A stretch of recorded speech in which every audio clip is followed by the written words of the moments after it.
बिस्मिल्लाहिर्रहमानिर्रहीम, अस्सलाम वालेकुम रहमतुल्लाहि वबरकातुह। नाज़रीन, बाइट जिसको उर्दू में काटना कहते हैं और पंजाबी में चक मारना कहते हैं, आज हम जानेंगे कि उसकी सबसे खतरनाक और जहरीली किस्म कौन सी है। क्या ये है जिसे हम इंसेक्ट बाइट कहते हैं, या ये डॉग बाइट, या स्नेक बाइट, या ह्यूमन बाइट, इंसान का काटा।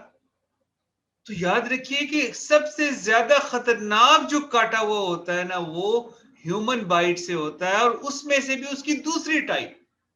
एक टाइप तो वो है जिसमें आप देखिए कि इंसान दूसरे को चक काट रहा है, दांतों से काट रहा है। उससे ज्यादा खतरनाक बड़ा बाइट वो होता है जो हम बैक बाइट के नाम से जानते हैं, जबान से काटना। और बैक बाइटिंग जिसको हम गीबत कहते हैं उर्दू में, वो क्या होती है कि किसी भी शख्स की पीठ पीछे उसकी गैर मौजूदगी में उसके बारे में सच्ची बात की जाए, जो अगर उसके सामने की जाए तो उसको बुरी लगे। इसको बार बार सुनिएगा, गीबत।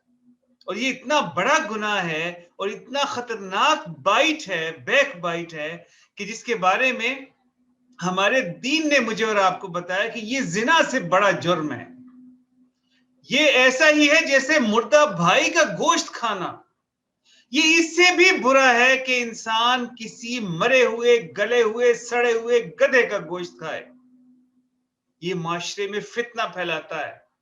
और इस बैक बाइट यानी गीबत में के भी बदतरीन किस्म वो किस्म है जो कि घर तबाह करती है, जो मियां बीवी, सास और बहू की बैक बाइटिंग है, उनकी आपस में गीबत है।